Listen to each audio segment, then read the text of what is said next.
can you be attentive, Gianluca, please, to Isaiah's arrival?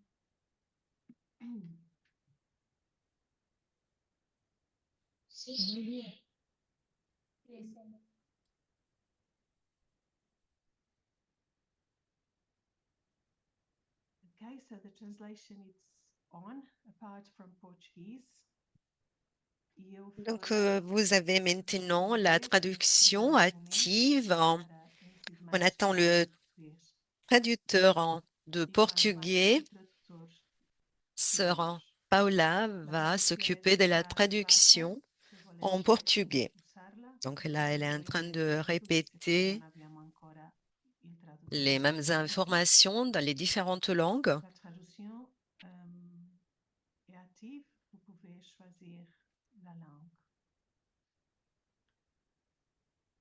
So let us start again our second session. Donc, on va commencer notre deuxième session.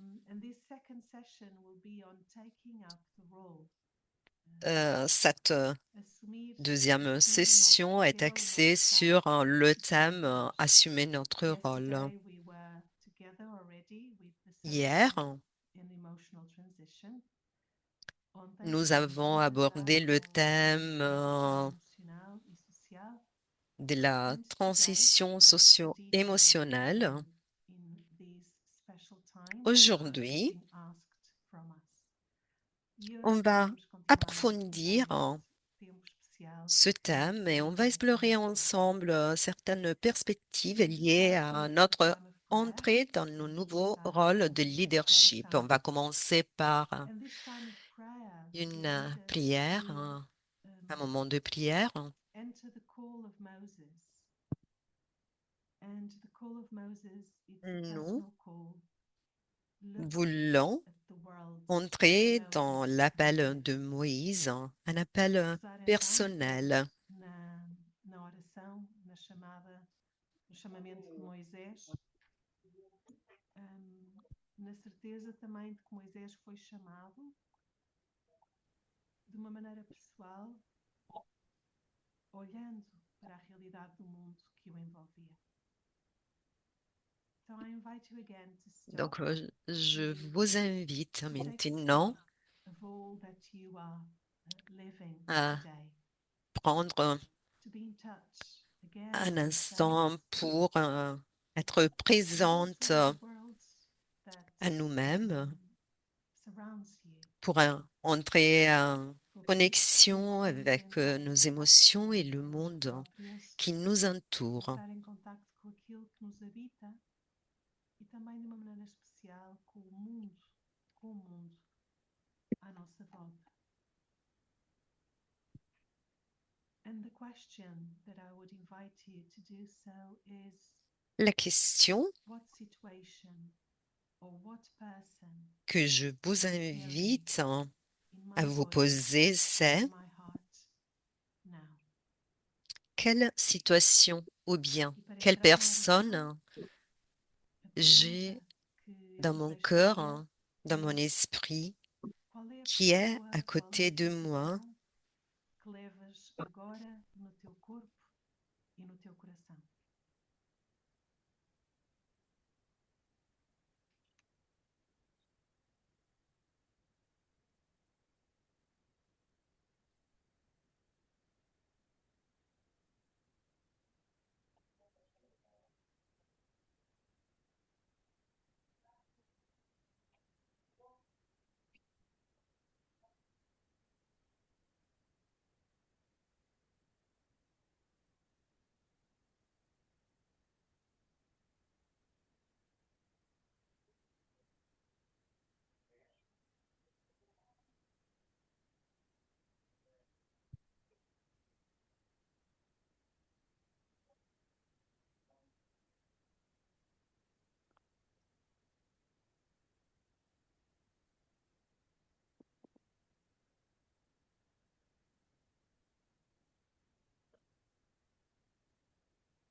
Meanwhile, Moses was tending the flock of his Pendant ce temps, father-in-law Moïse Jethro, gardait le troupeau de son the priest beau-père of Jéthro, Midian. prêtre de Madian.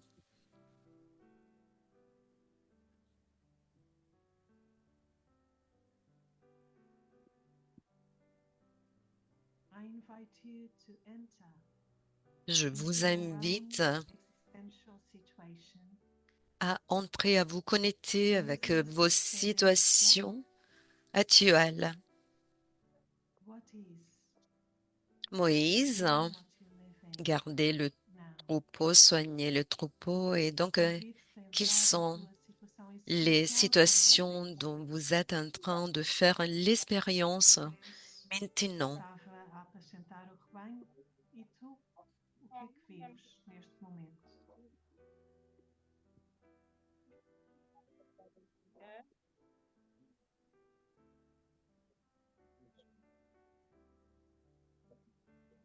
Qu'est-ce que tu es en train de faire maintenant?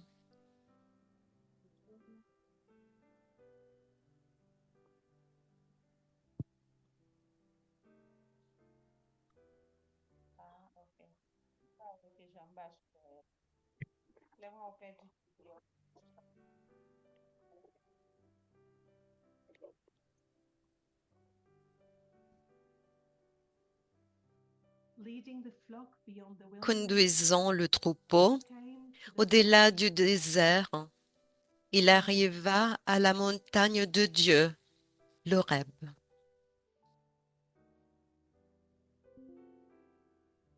Where is life?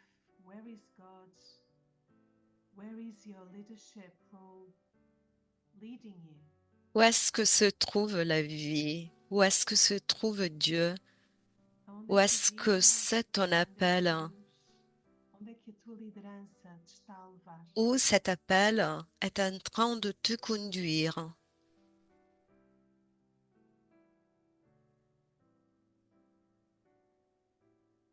Où le leadership est en train de te conduire?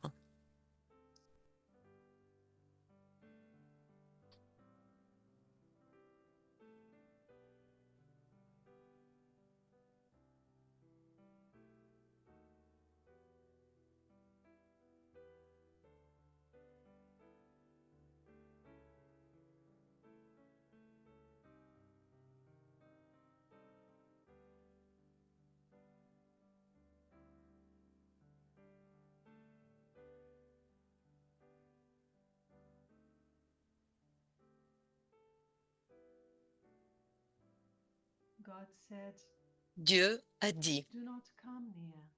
n'approchez pas, Remove your sandals ôtez vos from sandales your feet, de vos pieds, for the place where you car stand le is lieu holy où vous ground. vous tenez est une terre sainte.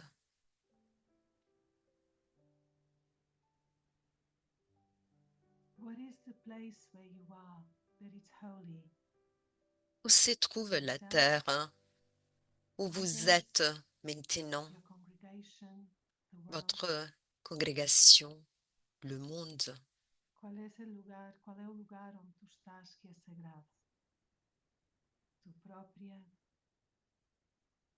tua congregação, as tuas Quel est irmãs, ton irmãos? lieu sacré? Où se trouve-t-il?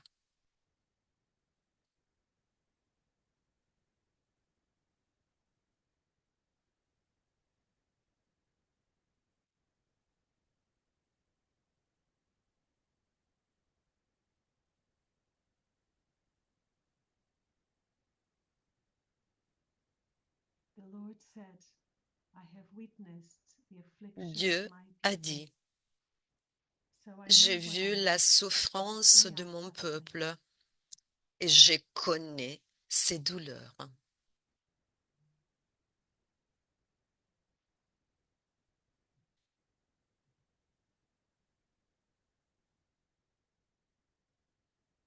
In the midst of all that we live, God opens our eyes, Au milieu de our tout ce sensitivity que nous vivons, to look at the world with God's eyes. Regardons le and monde see the suffering of God's people. comme si on avait les yeux E de não é Dieu, tudo aquilo que nós voyant vemos. la souffrance du Deus peuple de Dieu. chama-nos a ver o sofrimento do mundo com os seus olhos.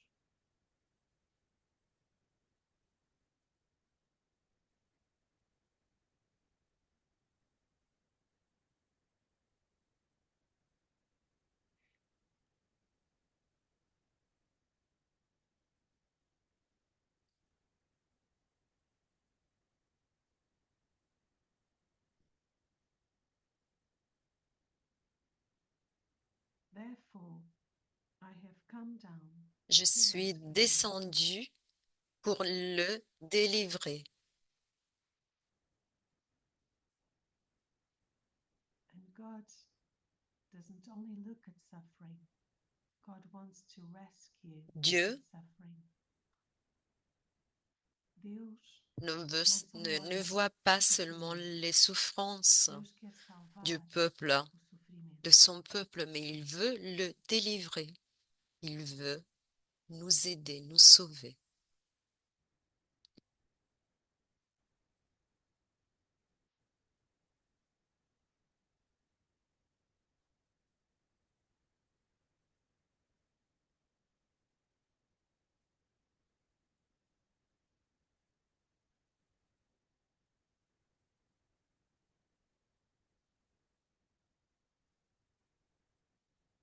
Now go. I am sending you. Allez, je vous envoie.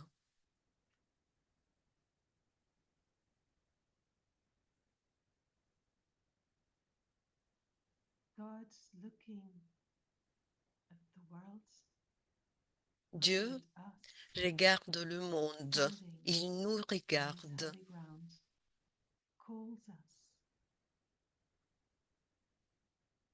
dans cette terre sainte, sacrée. Il nous appelle.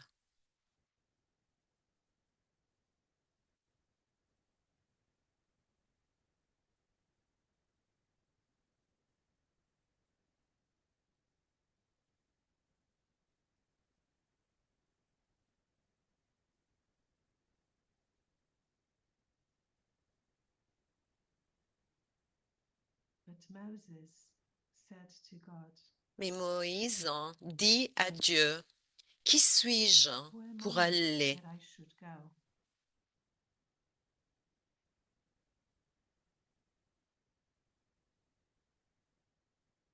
As Moses, we also feel small, inadequate, Comme Moïse, too small for nous the great aussi, mission nous sentons that we toutes see ahead of petites us. pour assumer cette It is mission important devant to say nous. that to God. Mais il est important de dire cela à Dieu.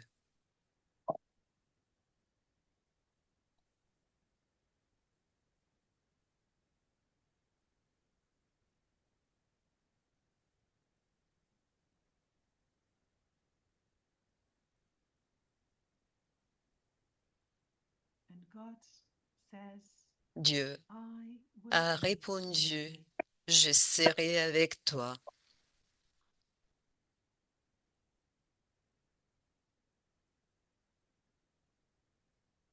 In this time of Advent, this is the continuous promise God makes. Dans ce I am temps de coming. l'Avent, I will be c'est la with you. promesse de Dieu. I'm sending Moi, you, je serai not avec on toi, earth, but with me, with others, with my grace, with my strength. je t'envoie la grâce, la force. So let us pause for a moment, Maintenant, silence, and ask God on va prendre for the un grace moment de silence. that we need to respond to God's call, Demandons à Dieu la so grâce that dont we nous can avons serve besoin and pour serve répondre à son with appel courage and with afin creativity. de pouvoir être au service et jouer nos rôles avec créativité, courage.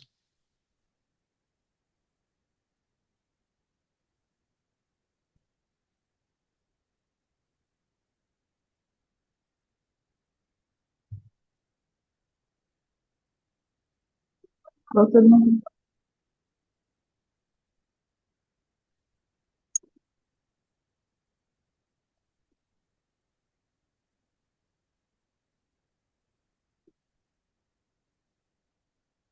And we ask this in Jesus' name.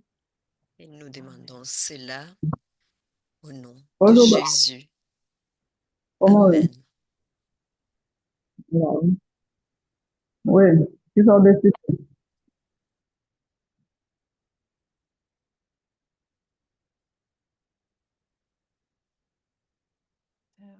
With the certainty that this is not our own idea, but it's God's calling.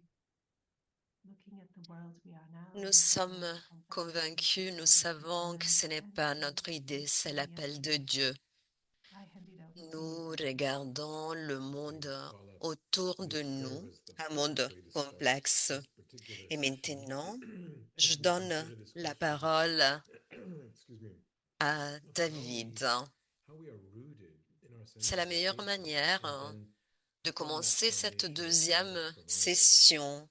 Nous sommes invités à voir comment nous sommes enracinés dans notre sens de la vocation et notre appel plus profond à servir. Nous avons répondu à l'appel et nous continuons à répondre que c'était l'appel en assumant nos rôles, nos tâches. Et de ce point de vue, nous pouvons aborder le thème d'aujourd'hui.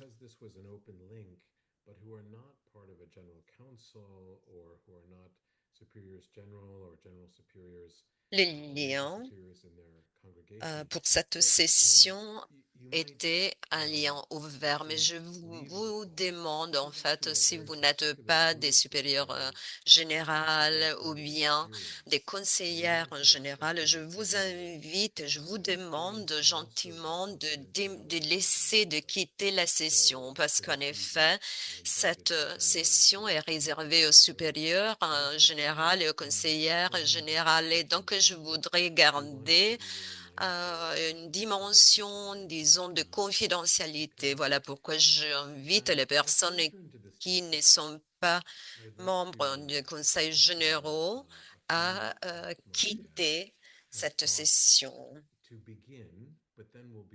Je voudrais maintenant partager avec vous quelques réflexions pour commencer cette session. Et puis, j'inviterai Sœur Louise-Marie à partager son expérience. Et puis, il y aura un moment pour le partage dans les petits groupes. Donc là, je vais partager mon écran. Est-ce que vous pouvez voir la présentation? Oui, très bien.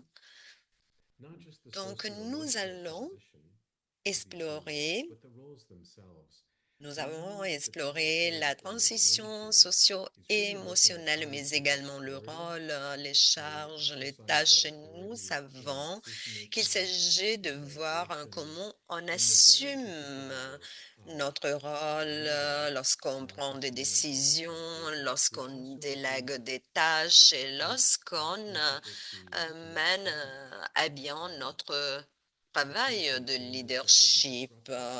Donc, on demande aux personnes aussi de changer des changements qui peuvent nous troubler ou qui peuvent engendrer des problèmes. En abordant et en analysant ces questions,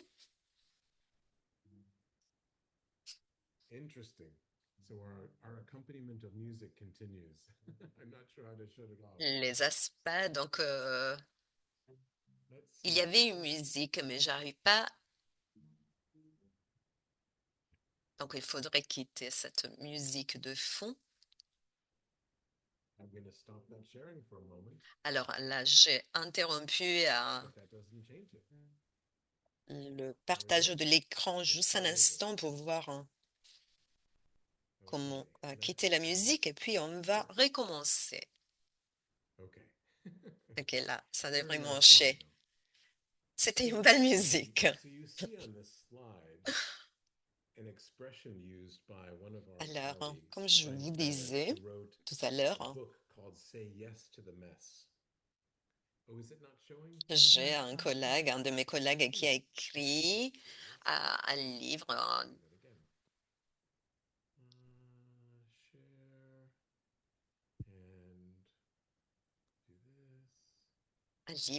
qui s'intitule Dire oui. Juste un instant, je vais essayer de partager mon écran. Oui, là, ça marche. Bien.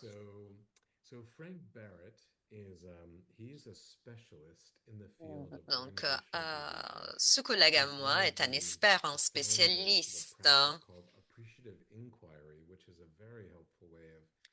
Donc, il travaille dans le cadre des comportements organisationnels et il a étudié, analysé les changements. Il est également un musicien. Donc, il a une grande expérience en tant que musicien et il a souligné l'importance de l'improvisation. Il a dit que les pianistes doivent connaître la musique, mais en effet, le véritable talent, c'est être capable d'entrer dans le flux de la musique, disons, dans le fait de se laisser emporter par la musique même. Il y a un rythme qui peut être désordonné, chaotique, mais ce que l'on voudrait dire aujourd'hui, c'est que lorsqu'on répond à l'appel du leadership, ça peut être un moment de chaos, de désordre. Il est possible qu'on ne souhaitait pas jouer ce rôle et que lorsqu'on nous appelait, en fait, on ne se sentit pas préparé. Donc, on a assumé un rôle de responsabilité. Vous allez jouer ce rôle au sein des congrégations dont les membres ont des attentes. Donc, nous répondons à l'appel guidé par l'Esprit Saint. Et là, je voudrais vous inviter à réfléchir aux questions suivantes.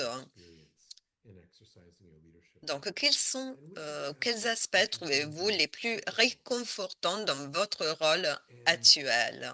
Quels aspects trouvez-vous les plus difficiles? Et puis, si vous avez encore du temps, comment définissez-vous la réussite dans votre nouveau rôle et en quoi cela diffère-t-il de vos expériences précédentes?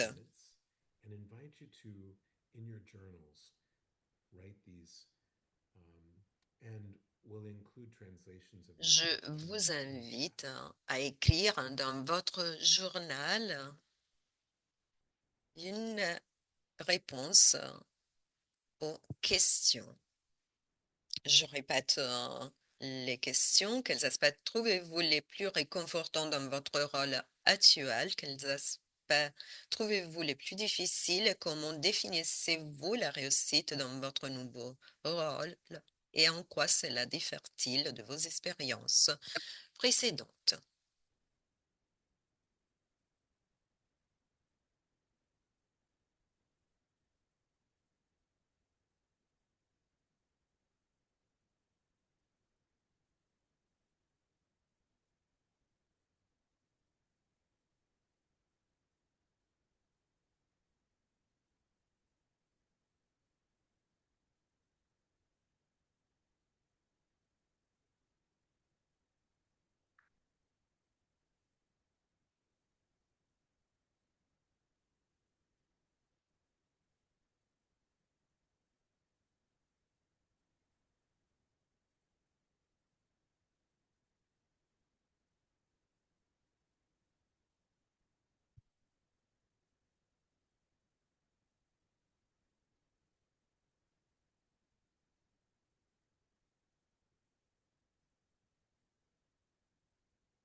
Très bien.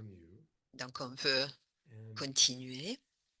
As we proceed, I'll be inviting you to use these answers as a kind of basis for your Donc, je sharing vous in invite the à lab. utiliser vos réponses en tant que base pour ce que nous allons When we begin this partager conversation tout à around l'heure. our call to leadership, we find that the most Lorsque nous important avons place to commencé begin cette is conversation with a higher sense of sur vocation and purpose. notre leadership, c'est qu'on a vu ce qui est important pour commencer, c'est notre vocation, notre sens, notre objectif. Donc, la première fois qu'on a dit oui, on a répondu à l'appel, il est important de penser à la manière dans laquelle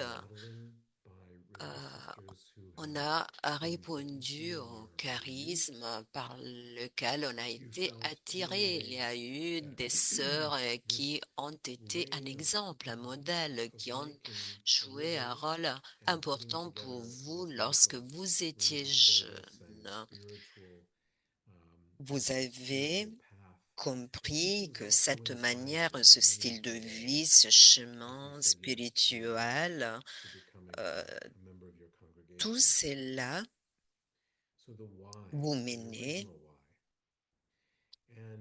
à prendre cette décision d'entrer dans la congrégation. Ce que je veux dire par là, c'est qu'en fait, il faut penser à la raison fondamentale pour laquelle vous avez décidé d'entreprendre ce chemin, cette vie. Lorsque vous arrivez à jouer, vous assumez ce rôle de leadership, vous avez peut-être eu la sensation d'être loin, disons, de votre sens original, de l'appel, de la vocation. Mais en effet, nous pouvons comprendre qu'il faut donner du temps, de l'espace à Dieu pour qu'il puisse nous conduire comme il pense être plus approprié. Il faut penser à la valeur au courage, à la confiance. Et puis, en fait, c'est surtout le fait de confier en Dieu.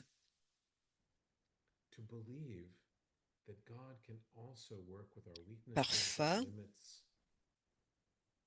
on peut faire plus de ce qu'on pense être même. Donc, Dieu nous accueille avec nos fragilités. C'est Dieu qui nous appelle et c'est sa grâce qui nous soutiendra. Dieu nous appelle à être nous-mêmes. Il ne nous invite pas à être des personnes différentes. On a dit que nous devons jouer notre rôle de leadership à partir de ce que nous sommes. Nous ne devons pas être des personnes différentes, des héroïnes. Dieu nous invite à être nous-mêmes. Nous devons être humbles, nous devons agir en toute humilité. Nous répondons à cet appel et donc nous assumons ce rôle de service et nous allons jouer ce rôle tel que nous sommes. Nous devons être convaincus de l'amour de Dieu, du fait qu'il nous accepte tel que nous sommes.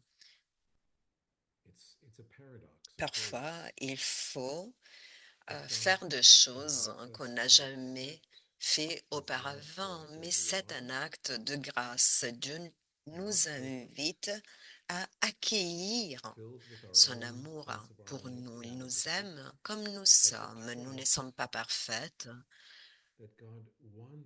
Nous sommes des êtres humains, nous sommes imparfaits, mais nous devons être conscientes du fait qu'il nous aime exactement comme nous sommes. Il s'agit d'un espace de grâce où il nous invite à faire des choses nouvelles. Il nous invite également à nous éloigner des anciens modèles, des modèles qu'on connaît pour mettre en œuvre notre potentiel. Là, vous avez l'image d'un iceberg.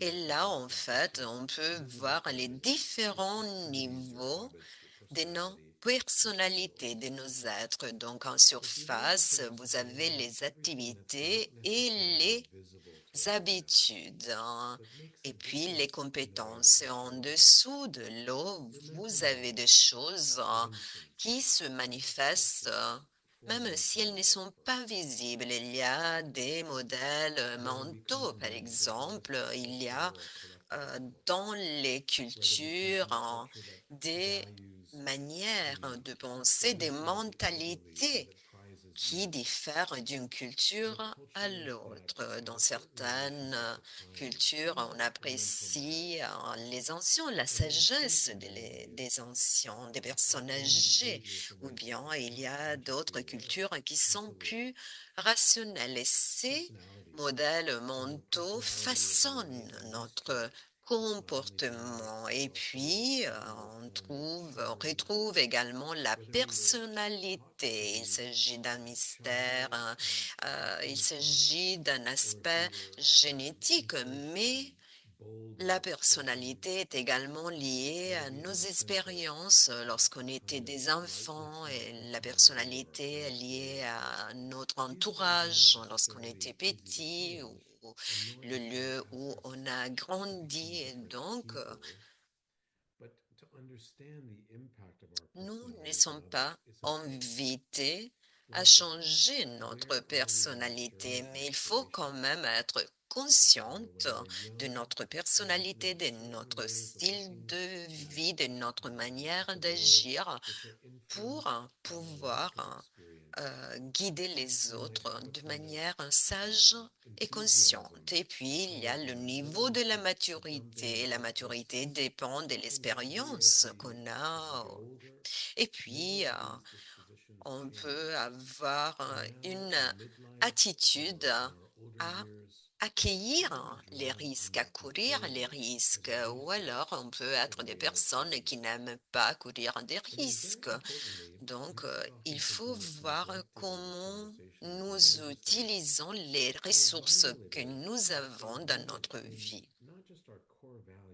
Et puis, il est également important de savoir qu'il faut s'enraciner dans nos valeurs fondamentales. Il est important de penser aux sources de vie, à ce qui est à même de nous donner de la vitalité. Pour nous, c'est le ministère, par exemple, lorsqu'on travaille dans le domaine de l'éducation pour certaines congrégations, ou bien d'autres types d'apostolats auxquels nous nous sommes consacrés jusqu'à présent. Parfois, lorsqu'on joue un rôle de leadership, on peut se demander où est-ce qu'on va trouver maintenant les sources de vitalité, de vie. Mais si nous sommes connectés avec ces sources de vie, on va mieux travailler, agir, fonctionner, parce que en fait, ça va nous nourrir. Par exemple, si je ne passe pas du temps au milieu de la nature, je me sens plus fatiguée, je me sens moins connectée avec moi-même. Et en effet, lorsque je me trouve au milieu de la nature, j'ai une connexion avec un espace sacré. Donc, il faut se demander quelles sont les sources de vie pour nous. Le pape François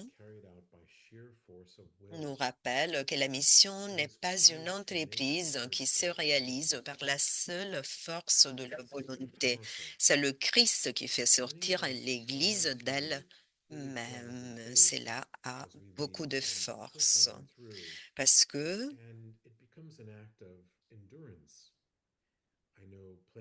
on fait des choses,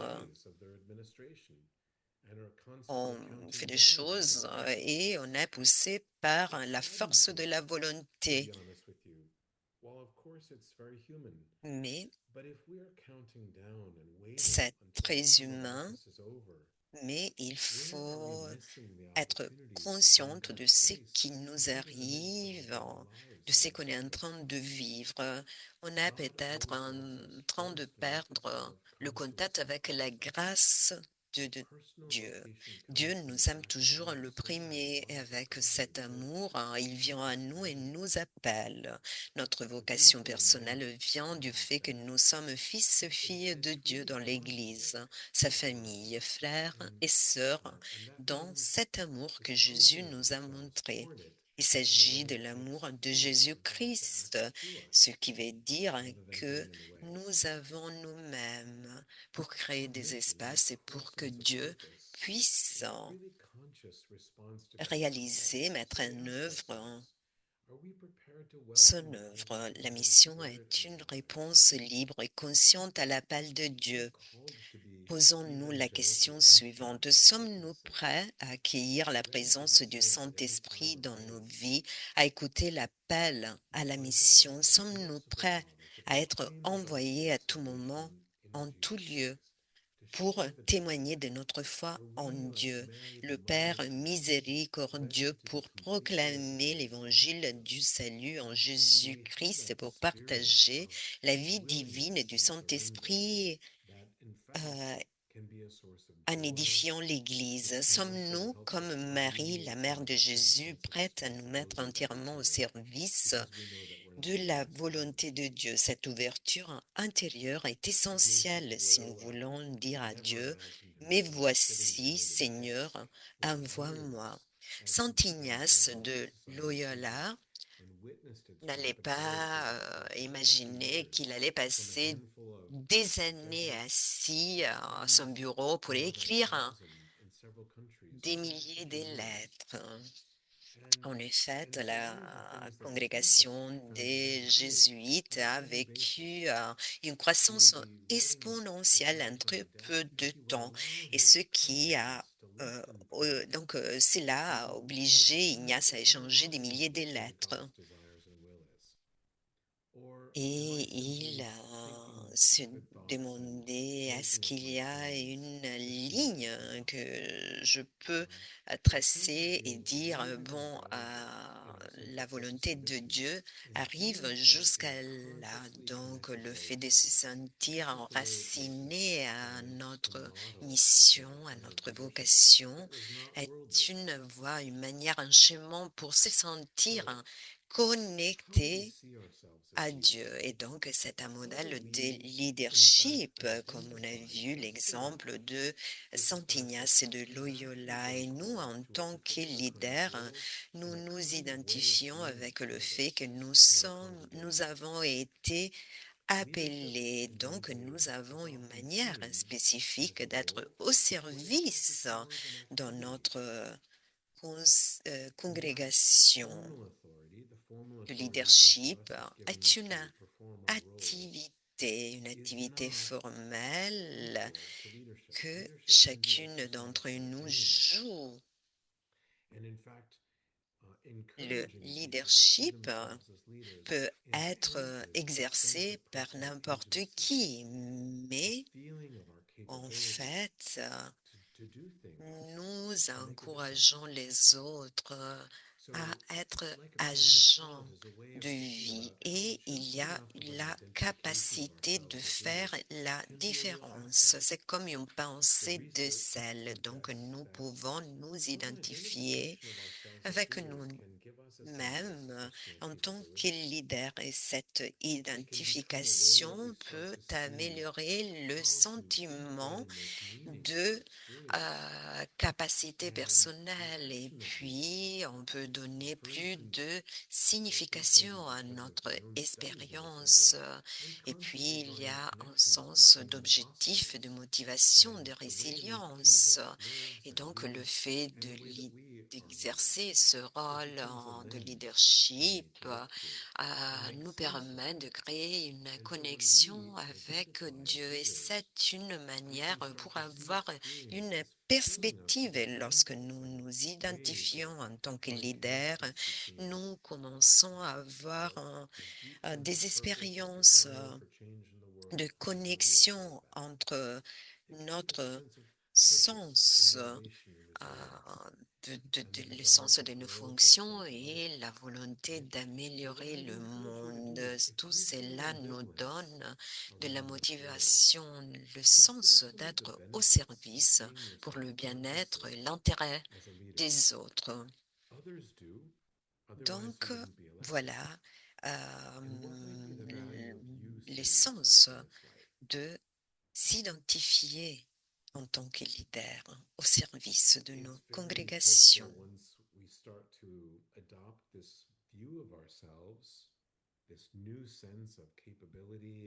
Lorsque nous commençons à nous voir de cette manière, lorsqu'on est consciente de nos capacités pour faire une différence afin d'influencer et de être au service de nos congrégations, nous voyons qu'il y a des outils qui peuvent être utiles dans notre travail. Et puis, l'une des choses les plus importantes qu'il faut comprendre en tant que leader, c'est le concept du pouvoir, parce qu'il y a de l'ambiguïté. Et puis, il faut également être conscient de l'exercice du pouvoir. Parfois, on ne veut pas être associé au mot pouvoir. On n'aime pas avoir du pouvoir,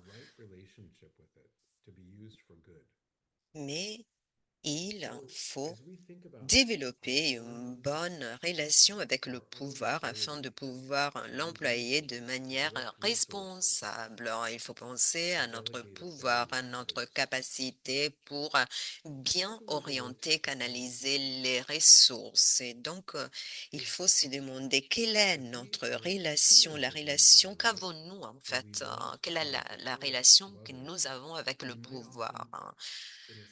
Est-ce qu'on veut déléguer le pouvoir et si on délègue trop souvent le pouvoir, on ne soigne pas la manière dans laquelle on pourrait jouer notre rôle et jouer une influence ou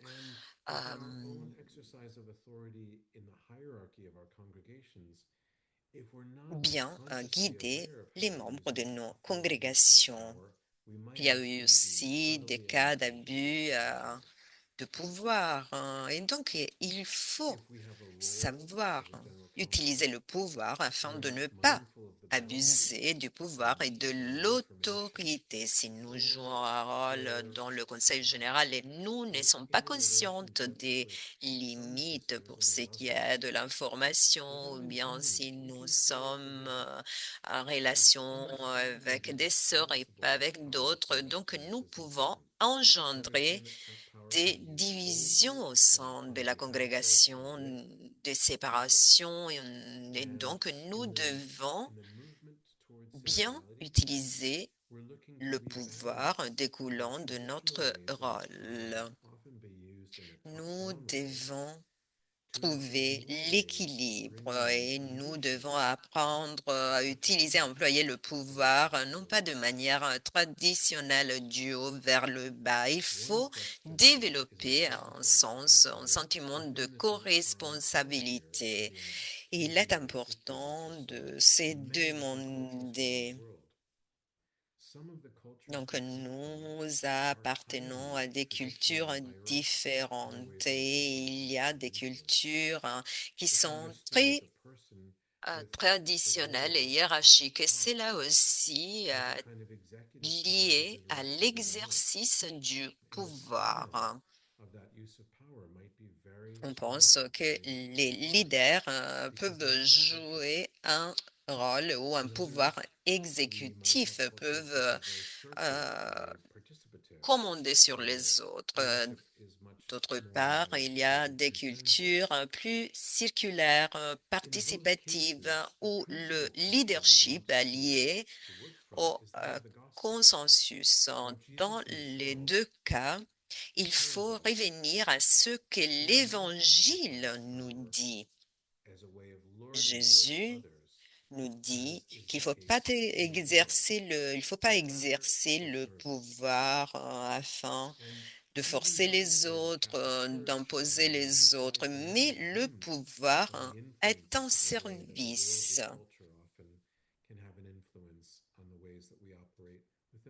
Et nous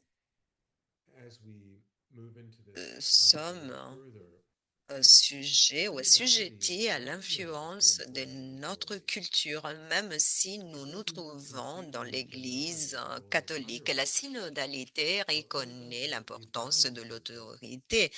La synodalité ne nie pas entièrement le rôle de la hiérarchie, mais il faut trouver un équilibre. L'autorité signifie créer un espace de participation pour que les personnes puissent en jouer leur rôle, assumer leurs responsabilités en utilisant leurs talents, leurs dons.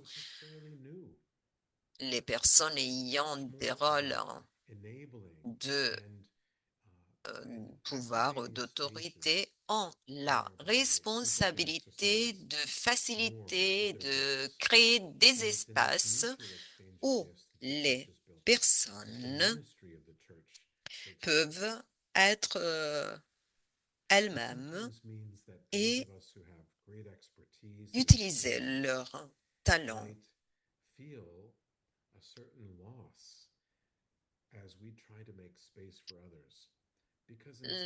Parfois, on se sent un peu perdu lorsqu'on est appelé à créer des espaces pour les autres.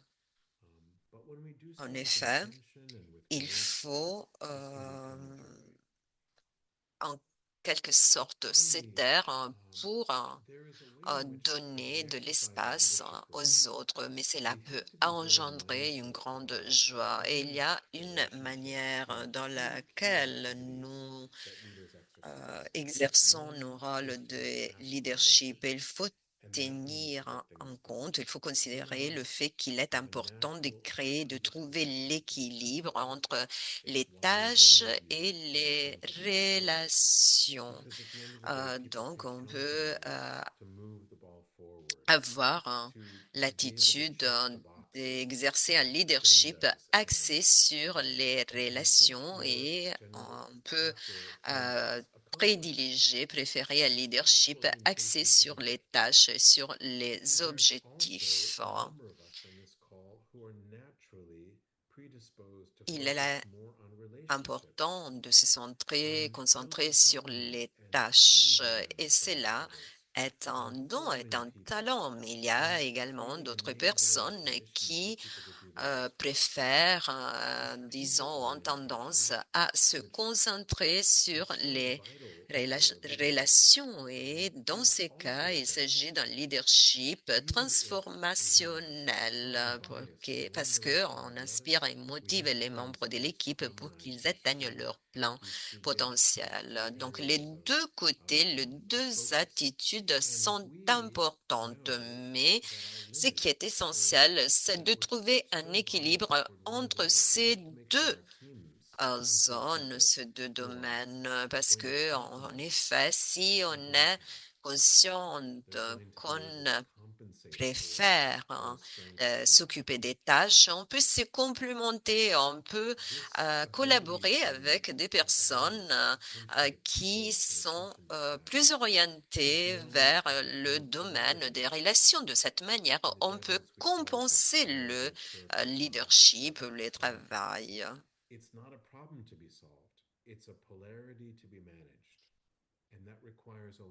Il ne s'agit pas de résoudre un problème, il s'agit de bien gérer une polarité.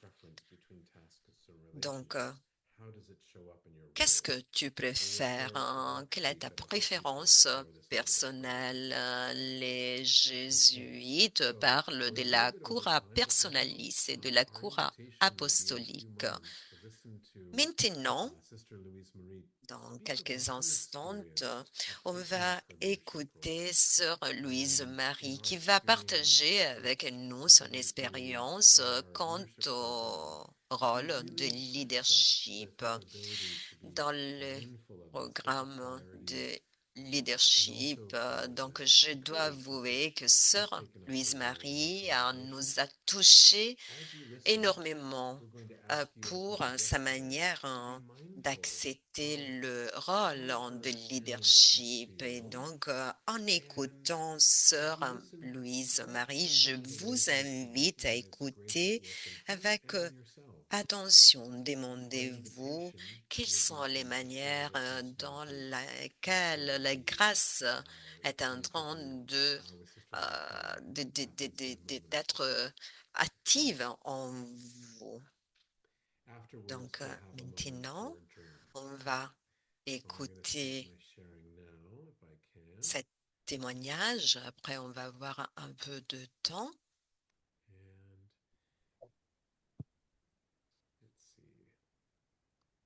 There we go. Okay, Paula. Paola, And Sister Louise Marie, are you ready? es-tu prête? Si, je suis là, je suis prête. Merci. Merci beaucoup, David. Merci pour l'invitation.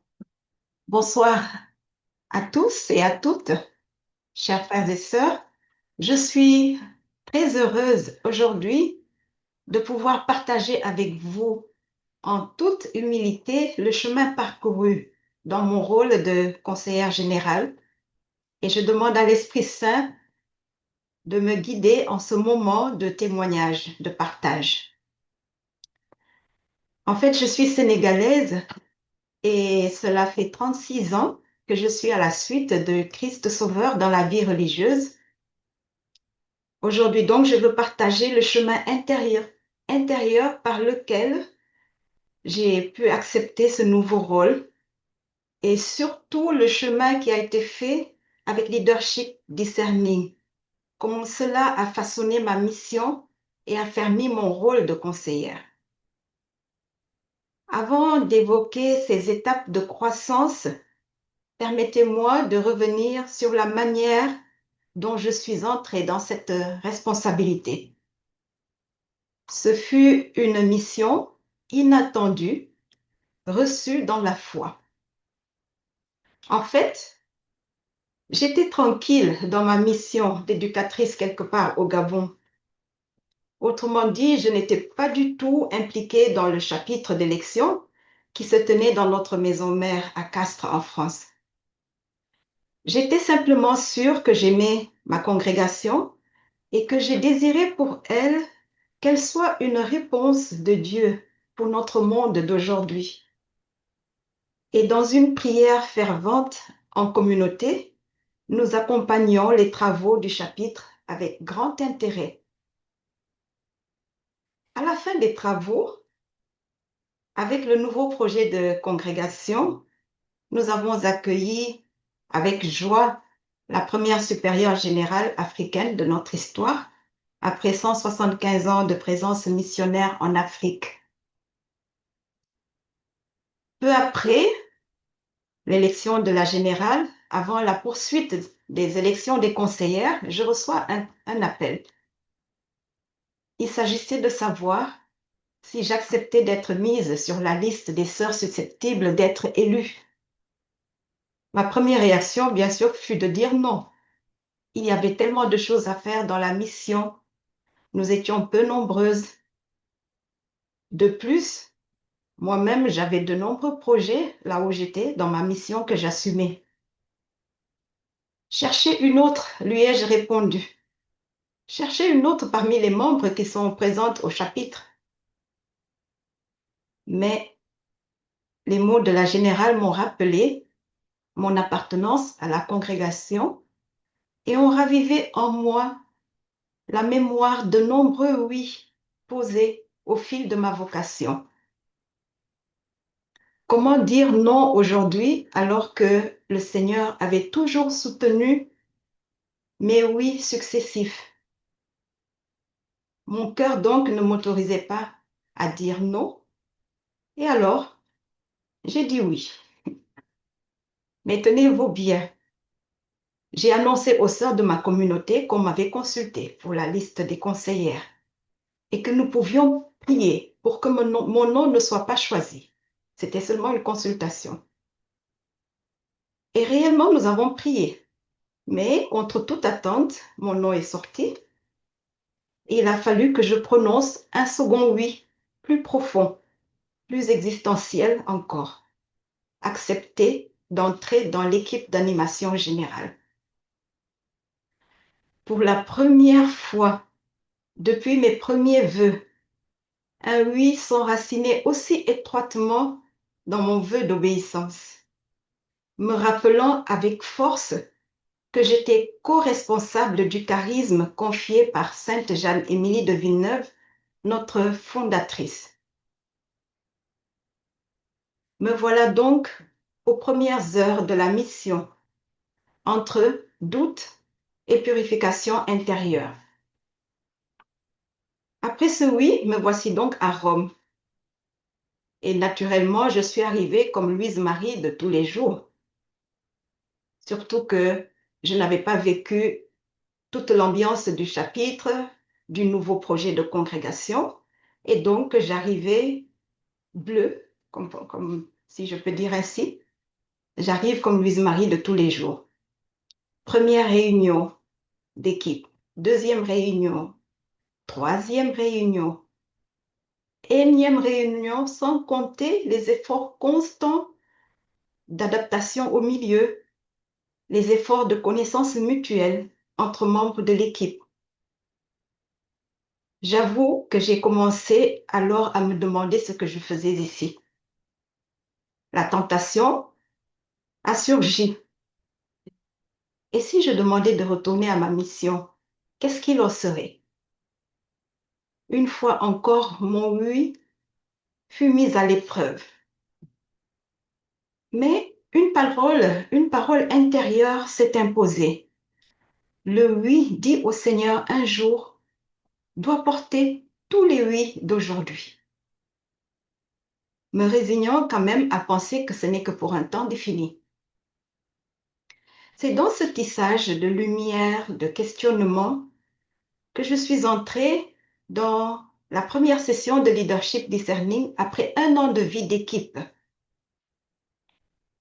Et j'ai senti la grâce d'État, une lumière sur une mission reçue.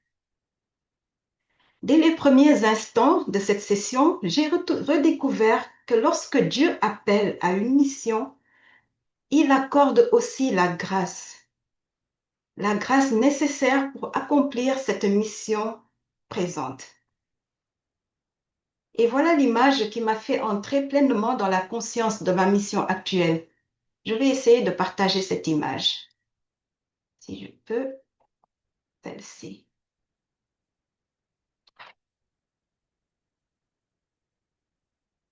Je ne sais pas si ça se voit. Oui. Oui, ça va. Donc, voilà l'image qui m'a fait faire un retournement de mentalité. Je me situais peut-être ici, dans ma mission, directrice d'école, et voilà que je ne me rendais pas compte que ce chapeau orange était en train d'augmenter. Et à travers la session, voilà, je me suis rendu compte que réellement, Louise, tu as une nouvelle mission et tu as un nouveau rôle à assumer.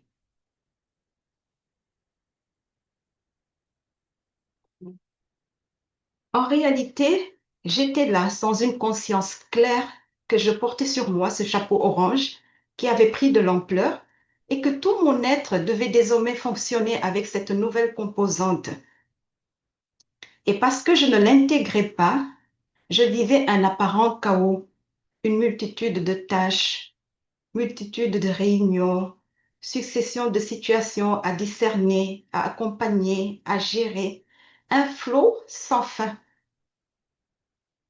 La session m'a révélé que d'autres vivaient ce même vertige et cette simple prise de conscience m'a apaisée. Cette prise de conscience m'a ouverte à l'opportunité que la session nous offrait. Regarder ma mission sous le regard aimant de Dieu et apprendre à croître en intégrant les divers domaines de responsabilité.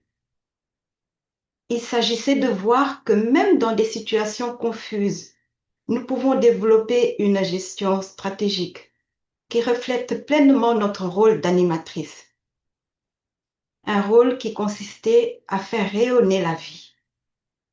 Rayonner la vie et la lumière à partir de ce que nous sommes, tout en intégrant les renoncements nécessaires à la croissance. Ça aussi, ce fut fort. Intégrer les renoncements nécessaires à la croissance. Dès les premiers jours, j'ai donc senti la nécessité d'agir autrement, d'accueillir la particularité de mon rôle d'animatrice. J'ai compris que l'animatrice n'est pas celle qui fait, mais celle qui aide à faire dans une attitude intérieure d'écoute, de discernement, de regard attentif, de conversion permanente et de contemplation. L'examen ignatien redécouvert comme une attitude plus qu'un exercice s'est imposé comme un chemin de présence. Présence à ce que je suis, présence à ce que je fais, présence à ce que les autres vivent et présence de la main de Dieu qui travaille en silence. Devenir leader devient donc pour moi une mission de vision et de service. Grâce à cette session, j'ai pu intégrer ce rôle de leader, planifier, organiser, négocier, concevoir, relever des défis, orienter, motiver, prendre soin de la vocation, prendre soin du charisme, être connecté à tous et à la réalité du monde, contempler et me convertir quotidiennement. Je souligne ce mot, convertir quotidiennement. Tout cela dans un esprit synodal, marcher ensemble avec d'autres dans la générosité, dans l'esprit d'équipe et de service, dans l'humilité, la flexibilité, dans l'ouverture et la générosité, dans la cohérence. Dès lors, chères sœurs, chers frères et sœurs, je ne pouvais plus fonctionner comme Louise-Marie seulement, mais comme Louise-Marie avec une mission spécifique. Louise-Marie imprégnée de Jésus Sauveur et qui se laisse guider par lui. Une Louise-Marie en continuelle conversion intérieure. Ce n'est pas évident du tout, mais au moins lorsqu'on en a conscience, on prend soin de cette grâce. Et c'est là que un autre point de la session de leadership m'a beaucoup aidé, c'est la connaissance de soi, qui est un chemin de libération et de communion. Donc, ce second élément m'a profondément aidé. Découvrir mon profil personnel et mon type de caractère m'a aidé à comprendre pas mal de choses.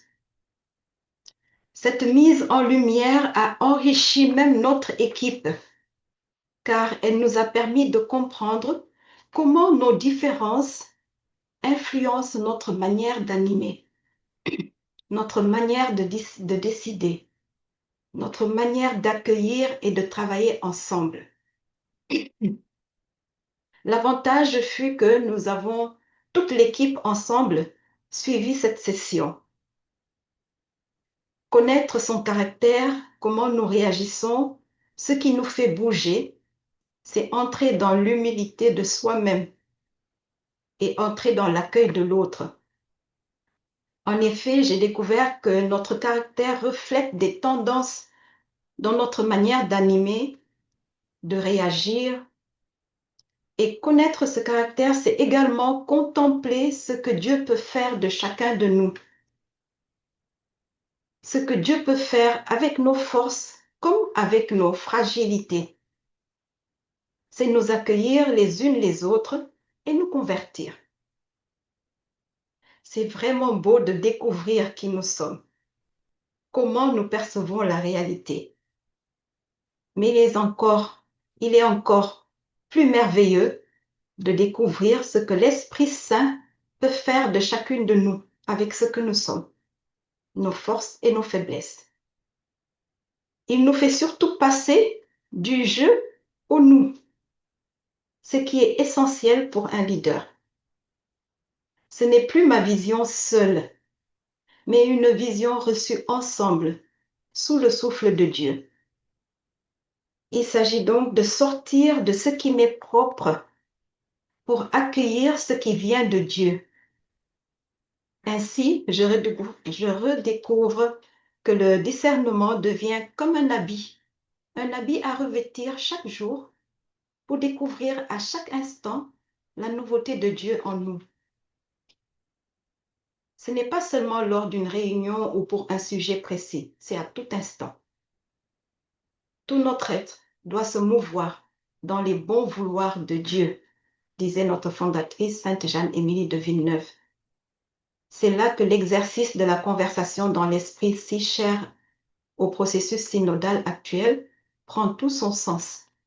Passer du moi au nous dans une écoute profonde, une confiance sincère, un dialogue vrai, une ouverture pour recevoir et donner. C'est donc une véritable expérience spirituelle. Le service de leadership, pour moi, devient réellement cette expérience, une véritable expérience spirituelle.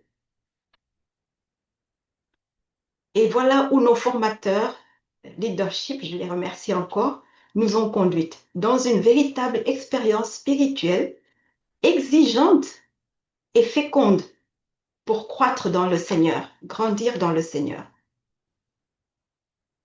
Dans la deuxième session, j'ai particulièrement aimé cette phrase du pape François qui nous avait été présentée. Rêver grand, nous engager dans les petites choses et agir en fonction de ce que nous avons rêvé. J'ai bien gardé cette phrase. Rêver grand, nous engager dans les petites choses et agir en fonction de ce que nous avons rêvé.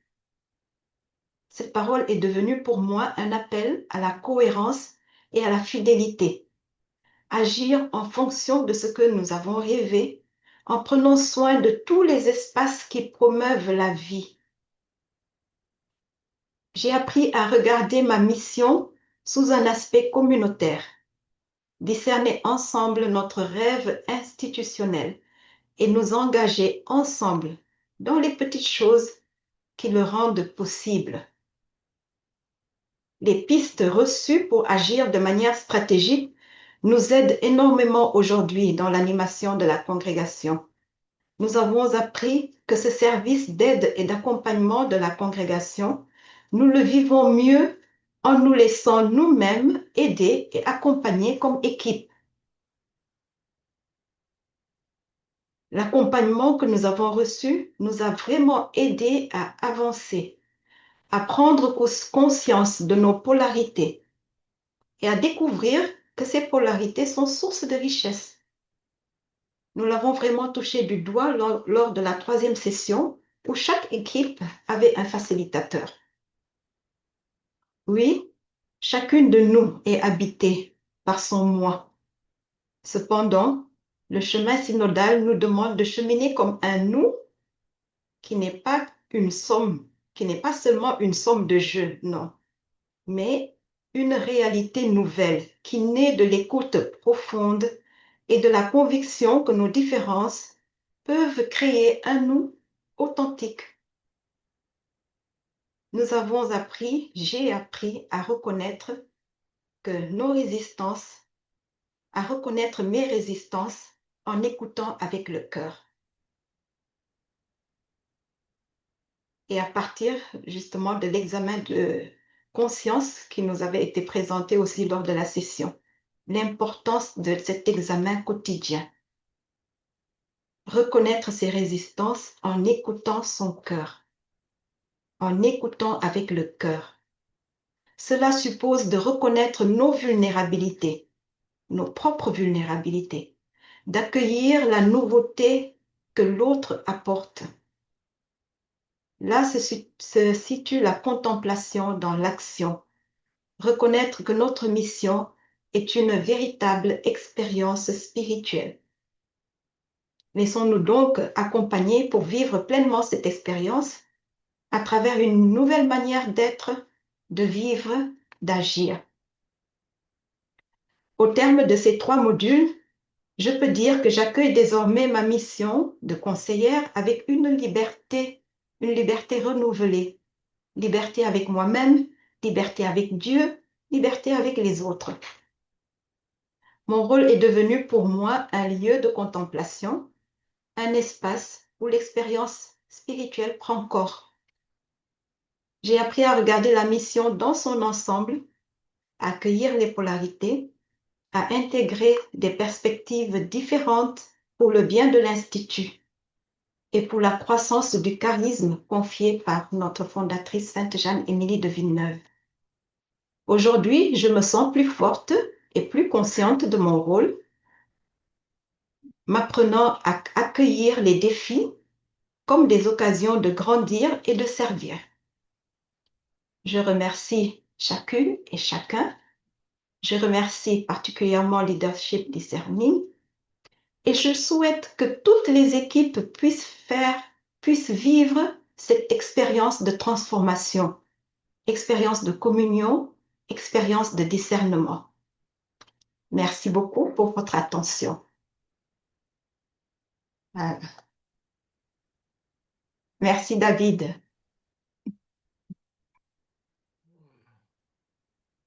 Louise Marie, merci beaucoup. Honestly, I'm very moved. Je suis vraiment touchée par ton partage, ton témoignage et on peut voir les réponses de la part de tes sœurs des autres congrégations. C'est vraiment touchant tout ce que tu as partagé. Vraiment, en fait, le fait que tu nous as rappelé donc cet appel, un appel comme une expérience spirituelle et la générosité en fait dans laquelle tu as répondu. C'est merveilleux tout ce que tu as partagé. Tu as vraiment une source d'inspiration. C'est touchant en fait voir que tu peux inspirer en ces moments à tant de personnes, à tant de sœurs. Merci. Merci. Nous pensons que ton témoignage va inspirer la prochaine activité. Nous vous invitons à prendre quelques instants pour réfléchir. Paola, qu'est-ce que tu nous invites à faire?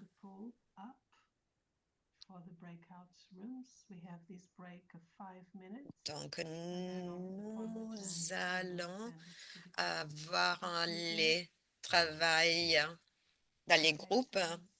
On va faire une petite pause et après, on va passer dans les groupes.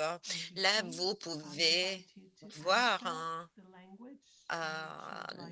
en fait, le groupe, je vous invite à choisir la langue dans laquelle vous voulez partager dans le groupe. Et si vous ne voulez pas participer, vous avez également l'option pas de groupe. Donc, on va avoir 5 minutes de pause. Et donc, vraiment, Louise Marie, un grand merci à Di Paola. Merci. Faltó tiempo para seguir compartiendo. Oui, ça c'est seulement l'apéritif. Il faut plus de temps pour partager, ah oui. Important to realize C'est that we c'est- have to c'est share vraiment our important pour personal nous de comprendre about que vous avez envie de partager. C'est vrai, en fait, on a besoin de partager. important to do it with the people we do know. So I'll invite you now to Donc turn maintenant, your mics again, je please. vous invite à désactiver To the Padlet. vos microphones et puis en fait, je partageais dans le chat le lien pour le Padlet. If you didn't have the time, just to share with us one or two ideas. Donc, on vous invite à partager avec nous les idées principales, disons, une ou deux idées. Vous pouvez les partager dans le Padlet. Et après aussi, vous aurez l'opportunité d'avoir accès au Padlet afin de voir à ces idées partagées. David, tu as la parole.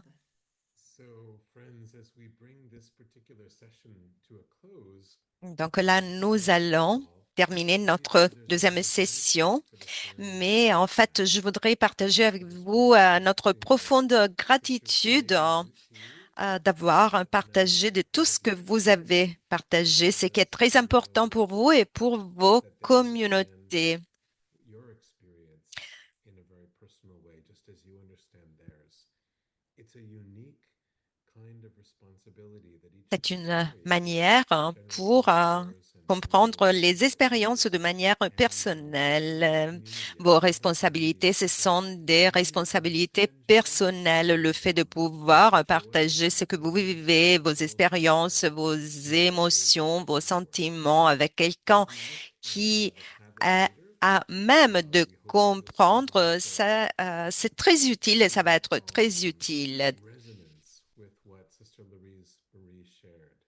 And again, Dans le chat, comme Paola vient de dire, vous avez le lien pour avoir accès au Padlet et je vous invite à lire. Vraiment, un grand merci à sœur, à la sœur en fait qui a partagé son témoignage. Et là, je voudrais partager avec vous quelques conclusions avant de terminer notre session. Donc, permettez-moi de vous dire qu'il est normal de se sentir un peu perdu à raison de nos tâches, de nos charges. Et donc, parfois, il est difficile de voir le chemin pour aller de l'avant. Mais lorsque cela arrive, je voudrais vous rappeler en fait qu'il est très important de renouer avec notre vocation, notre histoire d'origine, comment tout a commencé. Donc, il faut nous orienter aussi souvent que nécessaire vers notre objectif, notre rôle et notre mission.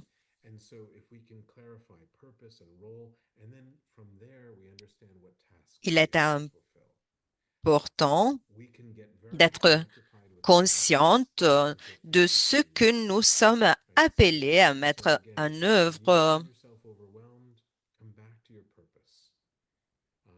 Lorsque vous vous sentez un peu perdu, je le répète, reconnectez avec votre objectif. Et comme Louise-Marie a dit, il est important de nous soutenir les unes les autres, et de se laisser soutenir, accompagner. Donc, il faut pas tout faire. On peut déléguer, on peut se laisser accompagner, on peut se faire soutenir et le fait d'être en connexion avec, disons, notre histoire d'origine, ça peut être très utile. Il est également important d'inviter les sœurs à partager leurs histoires personnelles. Cela peut être utile au sein d'un groupe, d'une équipe de leadership. On peut identifier de cette manière des éléments communs.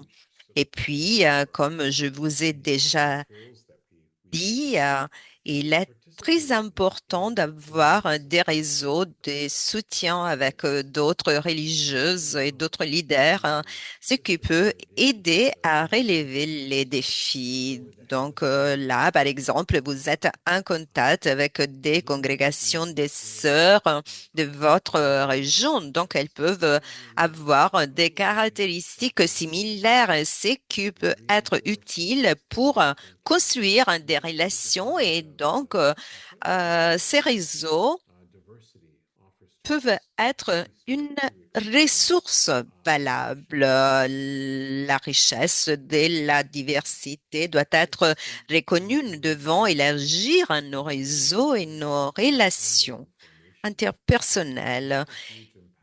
Il est également important d'être consciente de l'importance de la formation continue et de l'éducation pour se préparer à assumer des rôles de leadership. Par exemple, on a dit que lorsqu'on est appelé à gérer, administrer et puis gérer des ressources, il est important d'être soutenu par des experts et donc on peut mettre en œuvre des cours tels que ce cours. Nous avons des cours du Discerning Leadership Program s'adressant aux conseils généraux, aux supérieurs général. Nous avons des cours en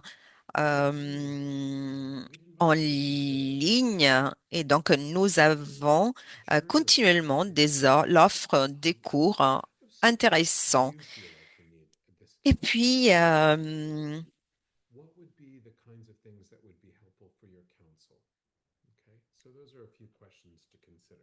après Tomorrow, cette session, j'ai une question à laquelle je vous invite à réfléchir. Quel soutien ou quelle formation me permettra de renforcer ma capacité à assumer mon rôle de leader au sein de votre congrégation? Demain, on va continuer. Il y aura un autre témoignage. On va voir la connexion entre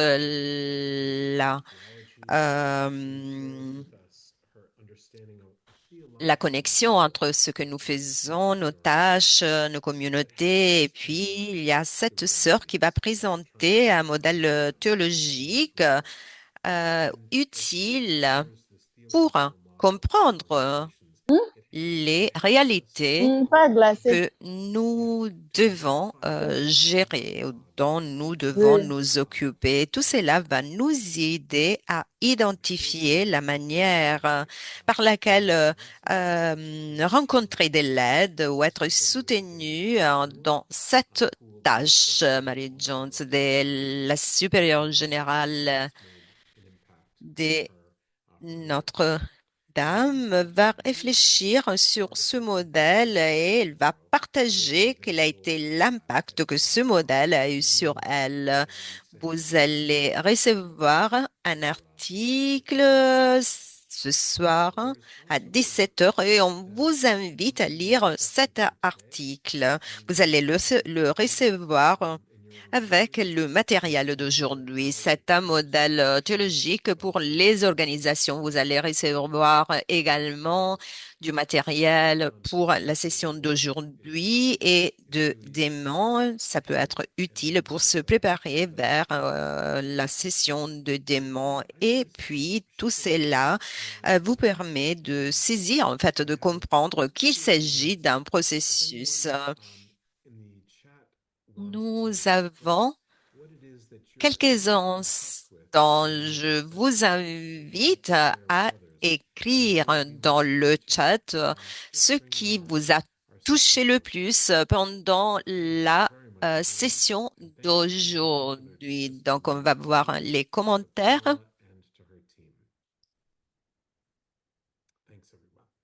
Merci, un grand merci à toutes et à tous. Merci, David. Donc, on vous invite à écrire dans le chat Et puis, dans le Padlet aussi, et vous allez avoir accès au matériel, comme David a dit, du matériel pour des mains. Vous allez avoir également accès au Padlet avec les commentaires d'aujourd'hui.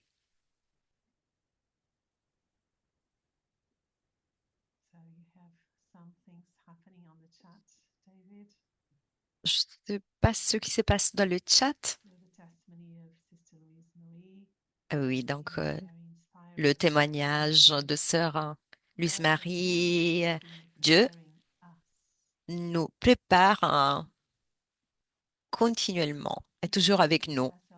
Si nous nous identifions avec le rôle, il est difficile de voir l'objectif. Oui, l'identification est très importante.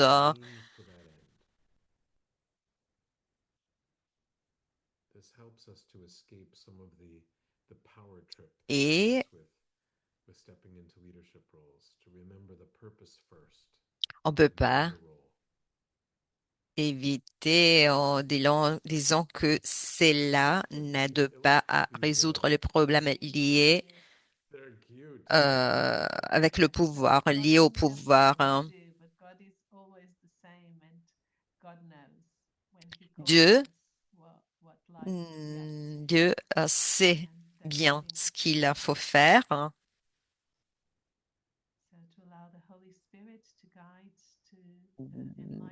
Donc, que l'Esprit Saint puisse nous guider, nous illumine.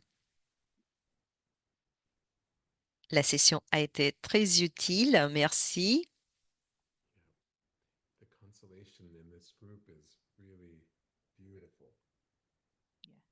Oui, donc tout ce qui vous êtes en train de partager, c'est merveilleux. Donc, merci de votre sagesse. Merci à Louise Marie. Je crois qu'elle est encore avec nous. Vraiment, un grand merci, Louise Marie, de ton témoignage. Demain, nous allons avoir Christina avec nous. On va aborder ce cadre théologique pour mieux saisir le thème de ces sessions. Donc, merci et à demain. Awesome. Well, she's saying. Merci beaucoup. Thank you.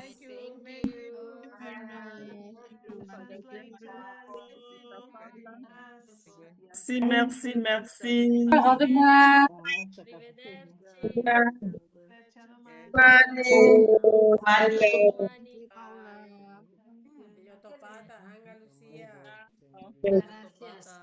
Merci beaucoup.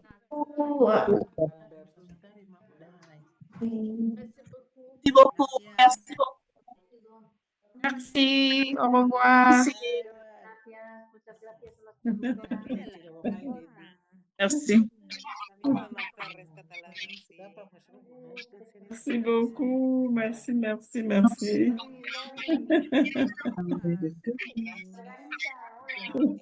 Merci beaucoup. Merci. Bye bye.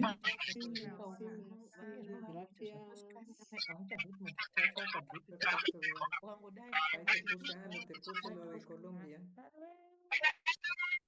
Porque me parece que igual lo enviaba a las comunidades, ¿no? Entonces, como ahora están todas ahí, lo digo a última hora porque Aló. Cristina lo lee y